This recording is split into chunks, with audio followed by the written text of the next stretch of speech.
Hello dear students, आज हम करेंगे 5 most commonly used phrasal verbs and this is the 16th part in this series.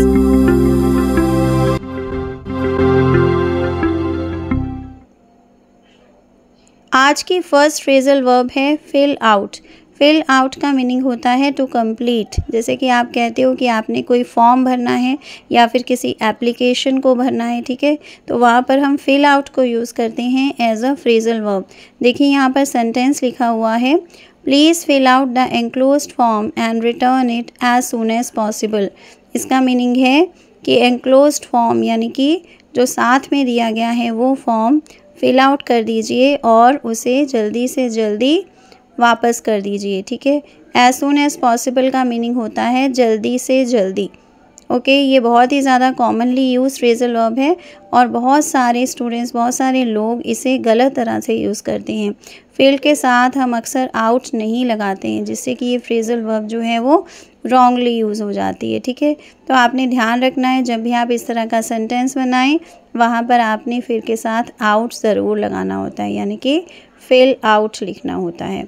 तो अब हम बढ़ते हैं सेकंड फ्रेजल वर्ब की तरफ, जो है फाइंड आउट। फाइंड आउट का मीनिंग होता है टू डिस्कवर और ऑब्टेन इन्फॉर्मेशन।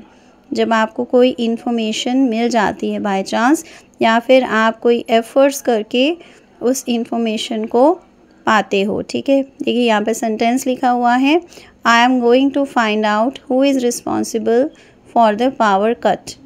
इसका मीनिंग है कि मैं डिस्कवर करूँगा या फिर मुझे इन्फॉर्मेशन मिलने वाली है, मैं इन्फॉर्मेशन पाऊँगा या पाऊँगी कि पावर कट के लिए कौन रिस्पॉन्सिबल है। ओके, अब हम देखते हैं number 3, focus on. Focus on का मीनिंग होता है टू कॉन्सेंट्रेट ऑन समथिंग। ये भी बहुत ही ज़्यादा कॉमनली यूज फ्रेजल वर्ब है। इसका मीनिंग होता है जब आप किसी काम के ऊपर कॉन्सेंट्रेट करते हो, उसे ध्यान देकर करते हो। Tina had difficulty focusing on work the day before her holiday started. इसका मीनिंग है कि टीना की जब हॉलीडे स्टार्ट हो गई थी उससे एक दिन पहले उसका काम पर ध्यान नहीं लग रहा था, ठीक है, उसे मुश्किल हो रही थी काम पर फोकस करने के लिए। ओके, आई होप आपको अच्छी तरह से क्लियर होगी ये वाली फ्रेजल वर्ब भी। तो अब हम बढ़ते हैं नंबर 4, फोर्थ फ्रेजल वर्ब की तरफ, जो है गेट अलोंग। गेट अलोंग का मीनिंग होता है to be on good terms या फिर work well with.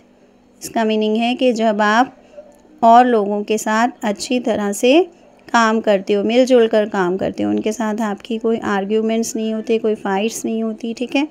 It's important to get along with your team supervisor.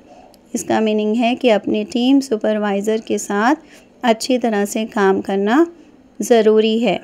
Okay, I hope आपको अच्छी तरह से क्लियर हो गई ये वाली फ्रेजल वर्ब भी। तो अब हम बढ़ते हैं लास्ट फ्रेजल वर्ब की तरफ, जो है गेट एट। गेट एट का मीनिंग होता है टू इम्प्लाई या फिर टू मीन। जब आप कोई काम, जो आप किसी से बात कर रहे हो, ठीक है, और उसका मीनिंग जो है वो आप किसी को समझा रहे हो, ओके, आप कुछ बताना चाह रहे हो उसको। What are you getting at, do you think I am to blame. इसका मीनिंग है कि व्हाट डू यू मीन, आप क्या कहना चाहते हो, ओके, आपका क्या मतलब है। Do you think I am to blame, क्या आपको लगता है कि मुझे ब्लेम मिलना चाहिए, यानी कि मैं कसूरवार हूँ। ओके, आई होप आपको अच्छी तरह से क्लियर हो गई हैं ये सारी की सारी फ्रेजल वर्ब जो आज मैंने आपको बताई। Thanks for watching, keep learning, see you in the next video. Please subscribe to my channel if you haven't done it yet and please give me your comments. Thank you.